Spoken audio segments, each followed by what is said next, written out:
দর্শক, প্রাকৃতিক দুর্যোগই যেন উপকূলের মানুষের নিয়তি। ঘূর্ণিঝড় আর জলোচ্ছ্বাসের শঙ্কা সংগ্রামী জীবনের নিত্য সঙ্গী। তাই তো এই মানুষগুলোর ঘর ভাঙা গড়ার চক্র যেন চলতেই থাকে বছরের পর বছর। শত পদক্ষেপেও শেষ হয় না চিরায়ত দুঃখ গাঁথা।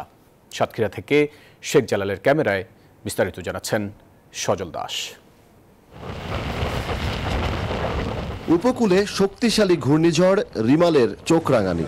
এরই মধ্যে বরগুনা, মোংলা সহ উপকূলীয় কয়েকটি জেলায় বেড়েছে পানির উচ্চতা, ভেঙেছে বেড়িবাঁধ, প্লাবিত হতে শুরু করেছে নদীর তীর ঘেঁষা বেশ কিছু গ্রাম চরাঞ্চল। ঘরের ভেতর ঢুকেছে 2 থেকে 3 ফুট পানি। নিজেদের প্রয়োজনীয় মূল্যবান জিনিস নিয়ে আশ্রয় কেন্দ্রের দিকে ছুটছেন মানুষ। আমরা এখন ভাসমান অবস্থায় আছি, আমাদের রান্না বান্না পাকশাক সবই বন্ধ।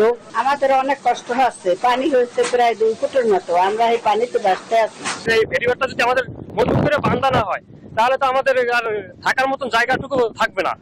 শঙ্কা ভরা চোখে উত্তাল কপোতাক্ষের দিকে চেয়ে সত্যরুদ্ধ খাদিজা বানু, যার সাজানো সংসার আর আগ্রাসী জলরাশির মাঝে দাঁড়িয়ে কেবল বালুর বাঁধ, যা অতীতেও একাধিকবার তার আস্থা ভঙ্গের কারণ হয়েছে। হ্যাঁ, যদি সবাই নিয়ে যায় তা যেতে হবে, ঘুরতে হবে। আশ্রয় কেন্দ্রে না গেলে তার উপায় নেই। পানি হলে ভাত তাকে রান্না, তাই ভাইছি। পেটের ক্ষুধায় দুর্যোগকে ভয় পাওয়া যেন ভুলেই গেছেন সাতক্ষীরার শ্যামনগর উপকূলীয় এলাকার বাসিন্দা খোরশেদ মিয়া।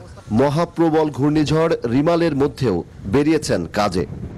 বড় বড় তুফান ছড়াই যে আমাদের বাড়ি ঘর দরজা সব সময় ভাঙে, আমরা যাবো কোথায়? আমাদের তো যাওয়ার কোনো জায়গা নেই। এদিকে সাতক্ষীরা পানি উন্নয়ন বোর্ড বলছে, শ্যামনগর আশাশুনি এলাকায় 673 কিলোমিটারের মধ্যে 5 কিলোমিটার বেড়িবাঁধ রয়েছে ঝুঁকিপূর্ণ অবস্থায়। 20টি স্পট মিলিয়ে 5 কিলোমিটারের মতন বাঁধ ঝুঁকিপূর্ণ ছিল।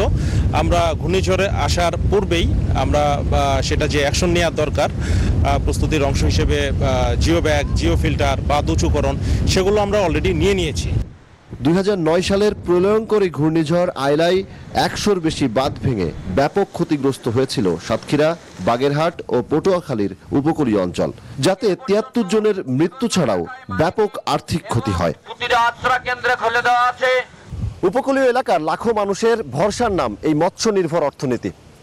ঘূর্ণিঝড় রেমালের প্রভাবে যে জলোচ্ছ্বাসের সম্ভাবনার কথা বলা হচ্ছে, তাতে এই মানুষগুলোর মনেও তৈরি হয়েছে শঙ্কার কালো মেঘ। সজল দাস, নিউজ 24, সাতক্ষীরা।